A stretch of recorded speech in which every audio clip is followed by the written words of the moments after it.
নমস্কার। নমস্কার ম্যাডাম, শাড়িগুলো আয়রন করতে দিয়ে এসেছিল, নিয়ে এসেছি। আচ্ছা, কত টাকা? 210 টাকা।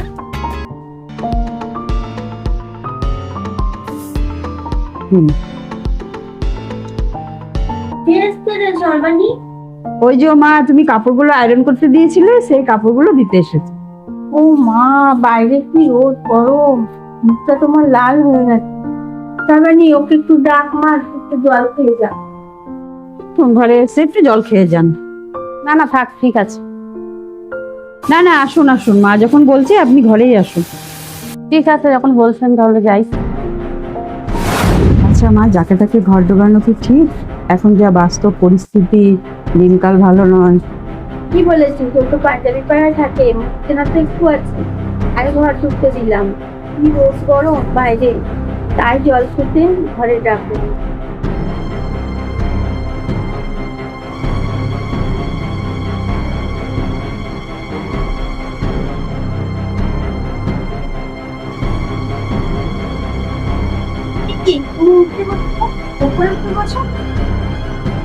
না না ম্যাডাম থাক, আমি তো অনেক জায়গায় ঘুরে ঘুরে আসছি, এখানেই বসি।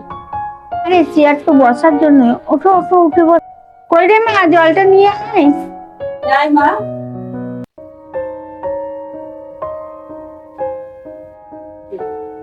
জলটা খান।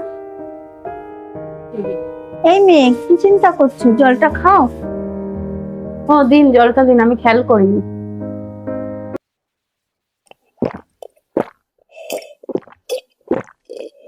তোমাকে একটা কথা বলবো? তুমি কি চিন্তা করছিলে? ম্যাডাম আপনি না খুব ভালো। আপনি আমাকে ভিতরে ডাকলেন, আবার জল খেতে দিলেন। জানেন, এমন এমন লোক আছে, আমি দরজা ঠক ঠক করেই যাই, দরজাটাও খুলে না। ম্যাডাম জানেন তো, আমি তো ডেঙ্গু সার্ভে কাজ করি, সকালে ডেঙ্গু সার্ভে করি আর বিকেলে আয়রনের কাজটা করি। ম্যাডাম, যখন আমরা ডেঙ্গু সার্ভে করতে যাই বাড়ি বাড়ি, তখন আমাদের মানুষ বলে গণ্যই করেন। আমাদের খুব খারাপ লাগে, এমন ব্যবহার করে না।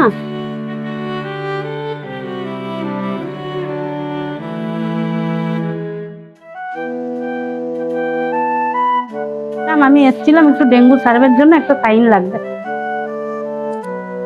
কি গো, তোমাদের কি খেয়ে দিয়ে কোনো কাজ নেই নাকি? যখন তখন তোমরা চলে আসো, সাইন করো, এই করো।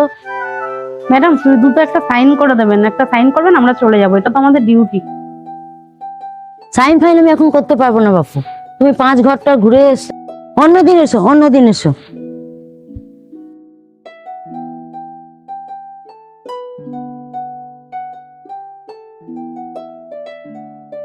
আমাদের কত ঘুরঝামটা দেয় জানেন ম্যাডাম। এই গরমে আমাদের বাইরে বেরোতে খুব কষ্ট হয়, জল টেস্টটাও পায়। কেউ 1 গ্লাস জলও দেয় না, গ্লাসটা দিলে নাকি এটো হয়ে যাবে। এর জন্য আমি জল নিয়ে বেরোই, কিন্তু জল শেষ হয়ে গেলে তবুও আমি চাই না।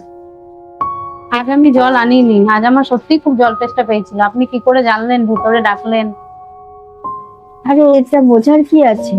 তুমি এত দূর থেকে আসছো, কত রোদ গরম। আরে জল খাওয়ানোটা কি এমন বড় কাজ? এটা তো মানুষের ধর্ম। তবে এখনো অনেক মানুষ আছে যে ছুঁই ভাব করে, মানুষকে দূরে সরিয়ে রাখে, মানুষকে কাছে ডাকে না। হ্যাঁ ঠিকই বলেছেন, এটা তো সেবামূলক কাজ। আমরা তো মানুষের দাঁড়ে দাঁড়ে যাচ্ছি সেবা করতে। মানুষ যদি একটু মিষ্টতা ব্যবহার করে তাহলে আমাদের তো ভালোই লাগে। ঠিকই বলেছো, তোমরা তো সবার দৌড়ে দৌড়ে যাচ্ছ এটা সেবামূলক কাজ করতে। তারা যদি একটু মিষ্টতা করে তোমার সঙ্গে কথা বলে, তো তোমারও ভালো লাগবে, তাদেরও ভালো লাগবে। ঠিকই বলেছেন ম্যাডাম। আমি আমার মেয়েকে এই শিক্ষাই দিয়েছি, কখনো অহংকার করতে নেই। পয়সা আজ আছে কাল নেই। মানুষের সাথে যায় ভালো কর্ম, তাই সবারই ভালো কর্মটাই করা উচিত। ঠিকই বলেছেন ম্যাডাম, আমি আমার ভাই বোনদেরকে এই শিক্ষাই দেবো। মাছ হলে উঠি, আপনাদের ব্যবহার আমার খুব ভালো লাগলো। দাঁড়ান দাঁড়ান, যাবেন তো? জলটা সম্পূর্ণ পেয়ে যান। ও আচ্ছা আচ্ছা। মানুষের সেবাই পরম ধর্ম। মানুষের সেবা করলেই ঈশ্বরের সেবা করা হয়।